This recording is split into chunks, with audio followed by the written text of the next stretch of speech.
Bonjour à tous et bienvenue dans cette vidéo ici, Hiroshi Crypto. Regardez l'heure les amis, il est 23h23, donc mettez un maximum de pouces bleus parce que dans cette vidéo, je vais vous apporter un maximum de clarté. En effet, ça fait déjà 3-4 jours que je n'ai pas fait de vidéo, mais je pense que là, c'est vraiment important de vous faire cette vidéo, même s'il est tard. Je pense que l'heure est grave, entre guillemets.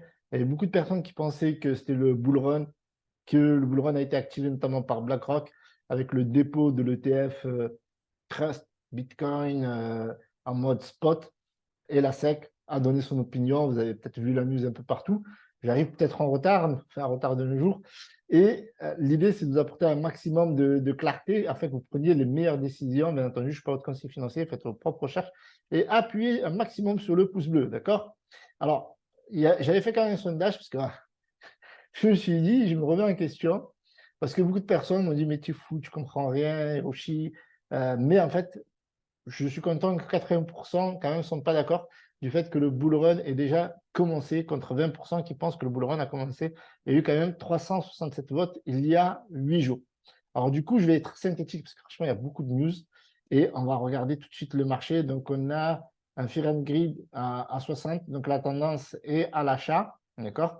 On est à plus 0,57% aujourd'hui, 1,2 trilliard, donc la market cap, elle est encore très petite.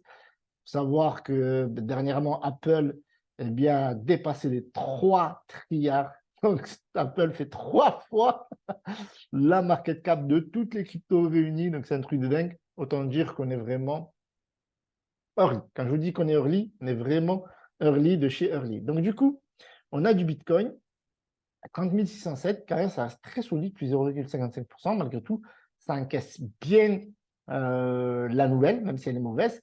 Alors, certaines personnes pensent que le fait que la SEC a dit que les derniers dépôts d'ETF, notamment par BlackRock et Fidelity, eh bien, n'étaient pas adéquats parce qu'il manque pas mal de choses, eh bien, ben, c'est pas grave, ils vont faire les mises à jour et ça va être réglé. Sauf que vous allez voir que c'est beaucoup plus problématique que ça.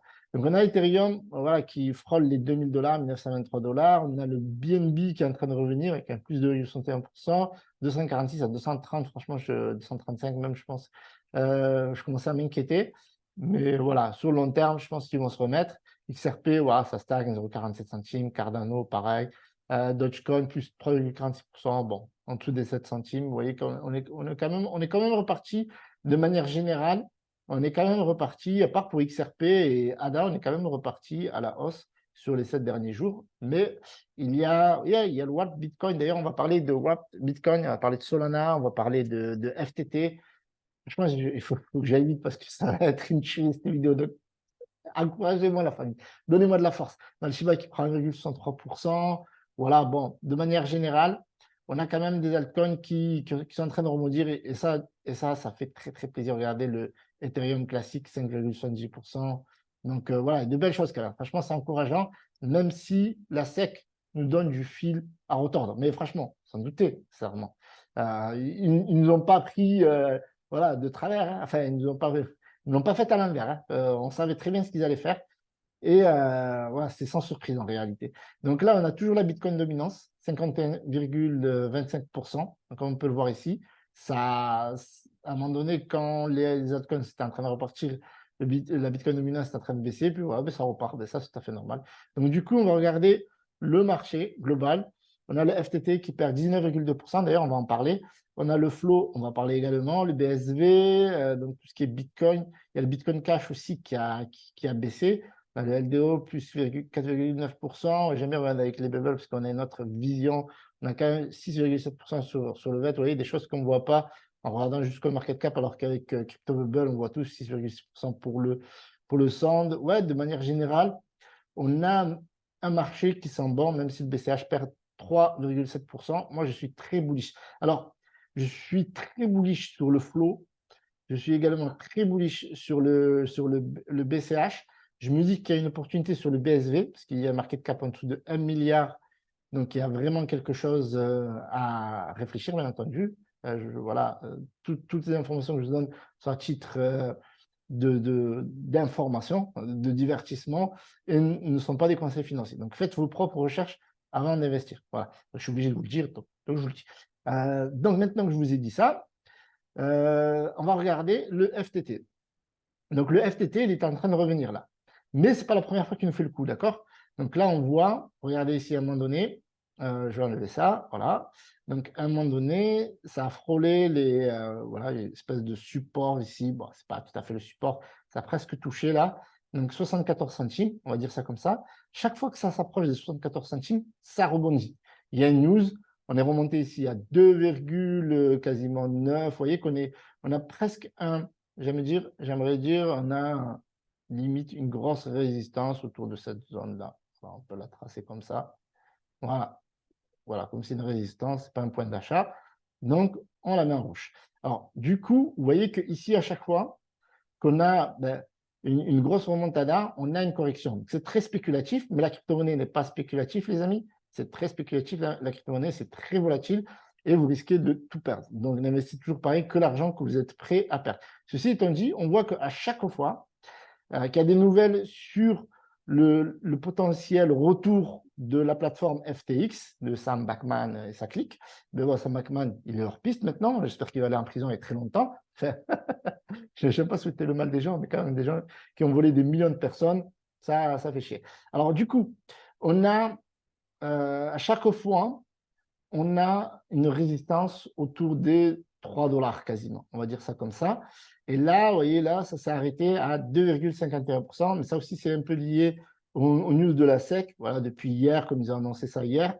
Du coup, ça a corrigé hier, ça a corrigé aujourd'hui. Mais vous voyez que ce genre de crypto-monnaies, pour l'instant, enfin, toutes les crypto-monnaies de manière générale sont très risquées. Mais vous allez voir qu'il y a des crypto-monnaies qui sont plutôt liées les unes avec les autres. Donc, on a par exemple, dans cette vidéo, on va le découvrir, il y a 3-4 crypto-monnaies qui sont liées au FTT. On a le SRM. Le SRM, vous allez me dire, mais pourquoi? Mais en fait, parce que c'est la DeFi de Solana. On a Solana. Pourquoi Solana? Parce qu'une grosse quantité de sol est détenue par Sam Bankman et potentiellement FTX. Également pour le SRM, à un moment donné, ils avaient peur de tout arrêter.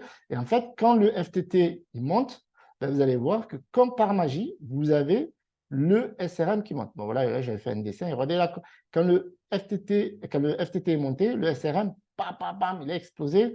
Et pareil pour le sol en réalité. Vous voyez, bam, et la correction. Donc, vous voyez que c'est très lié, ces trois sont très liés, d'autant plus que sur le FTT, FTX, c'était la plateforme qui garantissait que le SOBTC, donc le Solette, ils appellent ça le Solette, donc le wrap Bitcoin de Solana, en fait, va suivre le cours du Bitcoin. Vous voyez que c'est très important et que suivez bien, accrochez-vous bien parce que c'est très important parce que en fait, il garantissait le Bitcoin, la valeur du SOBTC avec la valeur du Bitcoin du 1 pour 1. Sauf que eh bien, lorsque FTX s'est crashé, donc on peut le voir ici, c'était au 7-8 novembre, donc on peut le voir ici. Donc ça s'est maintenu un petit peu, c'est remonté avec les rumeurs du retour de FTX, notamment par l'achat de Binance, et puis c'est redescendu. Donc le SOBTC qui est garanti uniquement par la plateforme FTX. Ça veut dire que là, il y a beaucoup de gens qui ont perdu de l'argent ou qui attendent un retour sur l'argent. Parce qu'en fait, ils peuvent ni l'acheter, ni le vendre, parce qu'ils pouvaient faire ça que sur l'exchange FTX, si je m'abuse. Donc, il y a beaucoup d'holders, enfin, ceux qui les ont dans des wallets, Solana, etc., ils peuvent le vendre, mais vous voyez, les gens ne peuvent pas acheter, donc forcément, ils sont coincés. Et donc, les gens, qu'est-ce qu'ils font? Les gens qui les ont dans leur propre wallet, ils les vendent tout simplement. Et donc, du coup, là, vous voyez, ça fait que baisser. Là, on a une baisse de 23,2%. Mais si FTX revient, et donc forcément, ils vont devoir garantir le SOBTC aux valeurs du Bitcoin. Et donc, ça pourrait remonter. Donc ça, c'est une hypothèse, d'accord? Ne le prenez pas pour argent comptant, c'est une hypothèse, d'accord? Donc, imaginez, on a un Bitcoin à 2746 $. Donc, ça serait une tuerie. Bon, ça, à revoir. Pour l'instant, on en est loin. Mais en tout cas, si on en croit les rumeurs d'un retour de FTX, les amis, un petit conseil d'amis, juste suivez le SOBTC. Voilà, je ne dis pas d'acheter ni quoi que ce soit, parce que c'est tellement très risqué. Et il n'y a que FTX qui garantit le 1 pour 1 avec le Bitcoin. Donc, c'est très dangereux d'acheter cette crypto-monnaie, bien qu'il y ait une petite montée là, lorsque voilà, les rumeurs, vous voyez que quand il y a des petites rumeurs que ça va revenir, eh bien, ben, les gens, ben, ils achètent du SOBTC. Voilà, bref. Donc, parenthèse fermée. En tout cas, ça, c'est un truc que je suis. Si ça vous intéresse, bien sûr, suivez de l'autre côté. Donc, on a le flow. Aujourd'hui, on a une belle remontata du flow, plus 16,66%. Donc, flow qui est listé un peu partout sur Binance, Coinbase, etc. Et donc, c'est une crypto-monnaie que je surveille. Pourquoi je surveille cette crypto-monnaie? Eh bien, parce qu'elle est liée étroitement avec Meta. D'accord? Elle est liée avec Meta. Alors, on va fermer ça. Tac. Hop. Donc, elle est liée avec Meta. Et la blockchain Flow a vu le cours de son jeton exploser. Donc, ça, c'était l'an dernier. Alors, c'est marrant parce que c'était donc de plus de 60% lorsque Meta avait fait une annonce comme quoi ils allaient collaborer avec Flow pour notamment les NFT sur Instagram, comme vous pouvez le voir ici. Et ça, c'était il y a quasiment un an, jour pour jour. Et ça, on va regarder un monthly, vous allez voir, ça avait littéralement explosé. Et donc, on était monté à 3,80 $. Et donc là, aujourd'hui, on est seulement à 63 centimes. Donc, ça avait bien baissé jusqu'à 0,41 même, alors que son potentiel est juste énorme. Donc, le Flow, c'est une blockchain qui est dédiée au NFT. Et donc, c'est quelque chose qui est très prometteur à l'avenir. Mais vous savez, en ce moment, les NFT, c'est pas trop ça. Mais je pense que le potentiel reste quand même énorme pour le prochain bull run. Donc voilà, OK. Donc là, on a la troisième crypto-monnaie. On a le Bitcoin Cash, le BCH. Le BCH qui a connu une belle explosion ces derniers jours. D'accord. On a connu un plus de, il me semble, 250 voire 300%. Donc c'est parti de même de moins de 100 $ avec un run pas possible jusqu'à 326 $. Donc c'est une crypto-monnaie que je vous ai partagé beaucoup sur mon canal Telegram. N'hésitez pas à le rejoindre. Vous avez le canal Telegram ici. Le lien, je vous le mets dans la description. Je vous en ai parlé à plusieurs reprises. OK, vous voyez, par exemple, ici à 245 $, je dis qu'on était encore early. On m'a posé la question à 300 $. Ouais, j'ai dit early, mais sur long terme, bien entendu. Voilà, j'en ai parlé aussi ici sur Twitter. N'hésitez pas à me rejoindre sur Twitter, 186 $. Je disais que ça reste une opportunité à mon avis. Et c'est la même un BCH à 186 $. J'en avais parlé avant et ça continue de monter. Alors, c'est vrai que les gens ont tendance à avoir peur quand ça monte, mais des fois, il y a des bonnes raisons que quand ça monte, ça va durer. Et je pense que là, c'est tout à fait normal que ça corrige. C'est monté à 329 $. Ça, la crypto-monnaie, c'est volatile. Ça ne peut pas faire que monter. Ouais, 300, ouais, là, 324, même 329. Mais bon, bref, c'est un détail.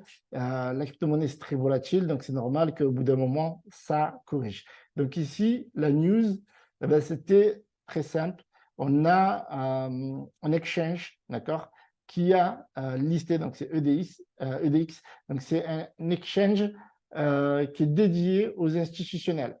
Et donc forcément, quand ils ont décidé de lister dernièrement le BCH, eh bien déjà, c'est une grosse nouvelle, c'est-à-dire que le BCH est exempt de tout risque de valeur mobilière, parce que voilà, c'est un exchange qui est régulé aux États-Unis et qui est récent et qui s'adresse à des institutionnels. Et quand ils sont rentrés, ils ont envoyé les milliards et donc forcément, ça a continué le pump. Donc du coup, on a du Fidelity, Citadel, et SharpSwap, donc qui ont massivement investi sur le Bitcoin Cash. Donc, comme c'est des poids lourds, donc forcément, il y a eu un gain très très rapide de plus de 114,3%. Et moi, ce qui est génial, c'est que j'en parlais bien avant. Et donc, du coup, ils sont venus apporter de l'élan, entre guillemets, à mon call. Et donc, je pense aussi que, comme il y a le Bitcoin derrière, comme le Bitcoin, on le sait que c'est voilà, institutionnel, donc ça drive également le Bitcoin Cash. Et je pense qu'à l'avenir, je pense que ça va continuer d'exploser. On a vraiment un gros potentiel sur le Bitcoin Cash à l'avenir, étant donné que voilà, niveau institutionnel, c'est carré. Eh bien, donc, il ne devrait pas y avoir de problème. Alors, si là, j'ai un problème, tac, il ne veut pas me le charger, mais ce n'est pas grave. Je vous ai dit ce que je vous avais à dire, même si là, il est en train de corriger. Bon, on va actualiser, tac, actualiser. Et on va venir à la mauvaise nouvelle en attendant que ça revienne. Donc, on a eu dernièrement la SEC, la grosse nouvelle. Donc, ça date d'hier. Bon, La nouvelle, c'est quoi? Ben, c'est que la SEC, tout simplement, a rejeté les dépôts, enfin les dossiers sur les ETF en spot Bitcoin en disant que les informations données sont insuffisantes. Et en plus de ça, ils ont ajouté que, donc forcément, ça a reculé. Le Bitcoin a perdu 1000 $, 3%. Mais en fait, pour moi, ça reste un détail. Donc, ils ont déclaré, voilà, donc c'était insuffisant, OK. Et ils ont ajouté qu'il faut il y a deux éléments manquants sur les dépôts de dossiers. Généralement, ceux qui ont déposé les dossiers, ils n'ont pas informé qui allait se charger de l'exchange, qui allait se charger, où est-ce que les bitcoins allaient être déposés, même si on avait eu écho que BlackRock avait informé que c'était Coinbase, mais il se peut que dans un des dossiers, ce n'était pas forcément complet et ce n'était pas suffisamment clair. Mais vous voyez que là, la SEC, Gary Gensler, vous voyez le serpent, vous le voyez, là vous vous imaginez, on est à Marrakech, il y a le mec là qui fait le truc là, avec le serpent il est en train de monter, et en fait, le seul intérêt du gars qui fait ça, c'est que tu lui donnes de l'argent, tu comprends? Et donc là, c'est Gary Gensler, tel un maître chanteur, qui dit que les dossiers ne sont pas clairs. Il faut savoir qu'il y a donc des institutionnels comme Fidelity, etc., qui ont déjà répondu en disant oui, c'était Coinbase, etc. Donc BlackRock n'a pas répondu parce qu'ils sentent la fourberie et donc du coup, ils vont préparer un meilleur dossier, je pense. Et en plus de ça, voilà ce qu'ils disent. Le problème poursuivi, donc, là, c'est la traduction française de l'anglais. Donc, les documents déposés ne contenaient pas suffisamment de détails sur les accords de partage de surveillance, y compris sur l'exchange de Bitcoin en spot qui serait utilisé. Donc, même si on avait eu écho que pour BlackRock, c'était comment ça s'appelle, Coinbase. Les autres ont répondu aussi que c'était Coinbase. Donc, eux, ils ont répondu directement à la SEC, mais vous voyez voir que il y a encore une fourberie derrière. Donc, il faut savoir que pour ce qui concerne la surveillance du marché du Bitcoin au comptant, la SEC demande à ce que ce soit un organisme qui soit régulé. Or, aujourd'hui, il n'existe aucun organisme régulé qui va surveiller ça. Regardez ici. Donc, un marché de taille significative est un marché où quiconque essaie de manipuler le prix d'un produit négocié en bourse doit négocier sur le même marché sur lequel le produit négocié en bourse ETP est basé, ce qui signifie que l'accord laisserait le sponsor et la plateforme de négociation identifier tous les manipulateurs du marché en herbe. À l'heure actuelle, aucun régulateur, et ça c'est très important, aucun régulateur fédéral ne surveille les marchés au comptant du Bitcoin. Une situation que la Commodity Futures Trading Commission a fait pression pour changer pendant des années. Nous refuserons de commenter la possibilité de dépôt individuel, a déclaré le porte-parole de la SEC. Donc, même s'ils disent, ouais, les dossiers sont insuffisants, c'est pas clair, certains, vous n'avez pas dit l'exchange où il y aura les... Mais il manque un détail clé, et le détail clé, c'est qui va surveiller le marché du Bitcoin, en fait. Et donc, il faut que ce soit un organisme régulé. Or, il n'existe aucun marché régulé. Et donc, en fait, en clair, si BlackRock n'a pas répondu, c'est parce qu'ils ont bien compris le truc et que les autres n'ont pas compris la problématique. Et donc, du coup, on n'aura pas, pour le moment, un ETF Bitcoin en spot parce qu'il manque ce fameux régulateur qui va venir surveiller le marché du Bitcoin en spot pour voir si le prix est toujours le bon, etc., machin, enfin bref, tous les détails que nous donne la SEC. Et donc, aujourd'hui, on a un marché. Donc, on va revenir rapidement sur le là, on n'était pas sur le flow, on était sur le BCH. Tac. Donc forcément, je suis désolé, les amis. Ça lag un peu. Alors, tac, BCH.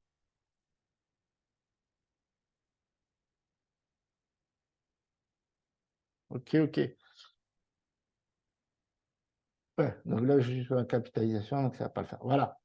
Donc, ouais, donc je disais que le potentiel du BCH, il est énorme. On a un ATH, là, il est à 1166 selon TradingView. Apparemment, on m'a dit même que l'ATH du BCH était monté à 3000 $. Donc, à voir si vous connaissez le réel ATH du BCH, je serais ravi de le découvrir avec vous dans les commentaires.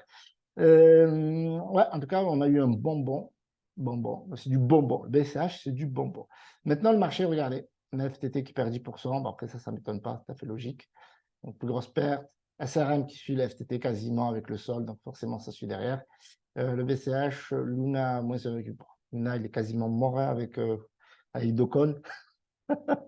Le H-bar, Ok, ouais, de manière générale. Donc, ouais, ça commence à corriger sévère, mais bon, pour l'instant, ça tient quand même. Ça tient quand même. Donc, on verra dans les jours à venir. Même si on ne voit pas que ça a vraiment baissé, mais en fait, ça a tellement bien monté que, si vous voulez, quand ça baisse, ça reste toujours plus haut que ça l'était auparavant. Donc, pour l'instant, on va dire que ça tient bien. Peut-être que, je ne sais pas, les gens ne comprennent pas ce qui se passe. Ils ont toujours espoir à ce que ce soit accepté, alors que là, on a clairement l'information qui nous explique que ça ne sera pas accepté. Maintenant, on connaît BlackRock, ils sont très puissants. C'est le mec qui Larry Fink, c'est le mec qui murmure à Macron, c'est le mec qui murmure à Joe Biden, à Barack Obama, etc. Donc, je pense qu'ils ont les moyens de faire valider ce qu'ils ont envie de faire valider. Voilà, s'il faut créer un régulateur, ils le créeront. Mais en tout cas, ce n'est pas demain la veille. Voilà. Donc, le bull run avorté, clairement. Investissez toujours pareil que l'argent que vous êtes prêt à perdre. Faites vos propres recherches. Les informations que je vous ai données, c'est des informations, les miennes, dont j'ai fait mes propres recherches et je dure. Donc, je vous invite à faire à Dior. Si vous avez kiffé, mettez un gros pouce bleu, abonnez-vous et on se retrouve demain. Promis, je ferai une vidéo beaucoup plus tôt. Salut à tous, c'était Hiroshi.